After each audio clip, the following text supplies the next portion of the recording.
Hey, welcome back. In this video, we're going to talk about the topic of rendering. Now, rendering is one of the most basic principles and fundamental skills in CG and computer animation. So I'm going to show you the basics of rendering, how to go ahead and render in 3D Max, how to access the options for render, and I'm going to talk a little bit about rendering so that you can get acquainted to it and get a good idea of what it entails and what it is. So let's get started. I have a very simple scene here, a bunch of teapots and a single photometric light over them, just kind of lighting them up in this dark scene. Now, to render, we can do it the long way or the short way. The long way is to go up to the rendering menu and click on render. The short way is to use the shortcut, which you can see here is Shift Q. We're going to use the shortcut from now on since it's faster. And this render window pops up when you hit render, and you can see the scene gets rendered out very nicely. Now, the final render looks completely different from what we have here in the viewport.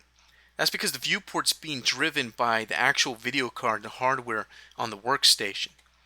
It's not the final rendered result. The final rendered result is viewable here in the scanline renderer once you hit the render button and all the computations and the lighting is all calculated. The final render here is going to look better, of course, than the viewport shading right now, simply because it's a more advanced rendering feature. We're talking about ray tracing and a whole bunch of different things that make this look good. Okay, the main things that comprise a render are a render engine, lights, and materials. For example, the materials would be the blue material on this imaginary floor, as well as the green and the red and all these different materials that are on the teapots. And the light, of course, is the photometric light, which is shining down on all these things so that we can actually see something in the scene when it gets rendered. Now, to have control over rendering, you would go into the render dialog to change options around. So how do we get to the render options in 3ds Max? Well, from this window we can get to it by clicking on this little teapot icon. You can also go to rendering over here and hit render setup.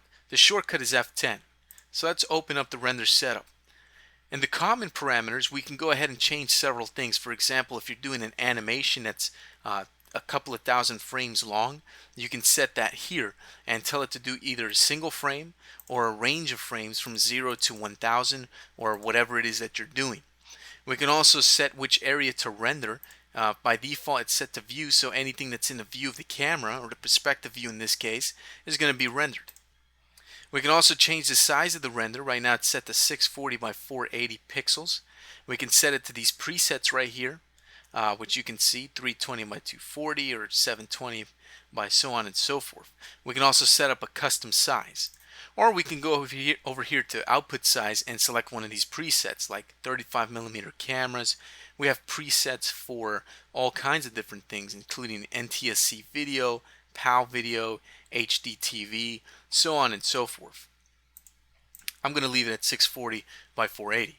Now, the bigger the render, the longer the render is going to take. That's the thing about rendering. Rendering takes a while and it takes plenty of computing power. However, by today's standards, most desktop home computers can render at a very fair rate as compared to how it used to be in the past. So even with a simple desktop computer you buy at your local computer store, you should be able to render at least decently on your computer. Okay, so down here we have tons and tons of different options for rendering, and we have different tabs that have more options for rendering. These options can control quality, they can control speed, and they can control several other things including lighting and shadows, indirect illumination, things like that. 3D Studio Max comes with 3 renderers. The 2 main renderers are the default scanline renderer, which is the default renderer that you see right here, which has its own options, and which you can see the very nice render that it created right here. We also have another renderer. If we go ahead and scroll down here in the render setup window, and we go down to assign renderer and open up that roll up by left clicking on it, we'll see the production renderer is set to default scanline renderer. If we click on here on this button, we'll get an option to choose different renderers. Now, these are the default renderers that come with 3ds Max. You get the default scanline renderer. You also get the Mental Ray renderer, which is a production-based renderer used heavily in the industry for doing visual effects and broadcasts and many other things. and then you get the view file renderer. The two main renderers which you should probably be using is the Scanline renderer or the Mental Ray renderer. My preference is actually to use the Mental Ray renderer, as it's a very powerful renderer, very flexible, and you can create a lot of awesome effects and neat things with it. So I'm going to hit cancel. Okay. You can also download and install plug-in third-party renderers created by other companies. So if you want to go ahead on Google and research some of those other renderers, you can check them out. Some of them are pretty good, and you can go ahead and buy them and install them into 3ds Max and use other third-party renderers. So let me close up the render setup dialog here, and this render window here is extremely useful. We could change the render presets here, for example, so we can change it to all these different presets that we have here available. You can also create your own presets, by the way. We can also go ahead and change the viewport from which we're going to go ahead and render this. In this case, perspective is the only one we have to render with. And we can also do different things. We can save this image out so you can show it to whoever you need to show it to by clicking on Save Image. And then you can just choose the format. So you can save it out as a bitmap or a JPEG or a PNG or a GIF or a TIFF or whatever you want, Targa, whatever you want to save it as. Okay. We have some other options here. We can print out the render if you want to. And we can also do render regions. Now, render regions are pretty neat because they allow us to render only specific regions of the render without having to render everything. Now, if we hit the render button up here, the render goes ahead and the Scanline renderer goes ahead and computes the render out, which didn't take too long in that case. Now, rendering is pretty arbitrary. Some renders can take seconds, some renders can take minutes, some renders can take hours, and other renders can take days, depending on what you're rendering. Different rendering jobs can require different times to render. So just be ready for that and acknowledge the fact that it takes a lot of computing power to be able to render faster. Okay, so let's look at a few other options here.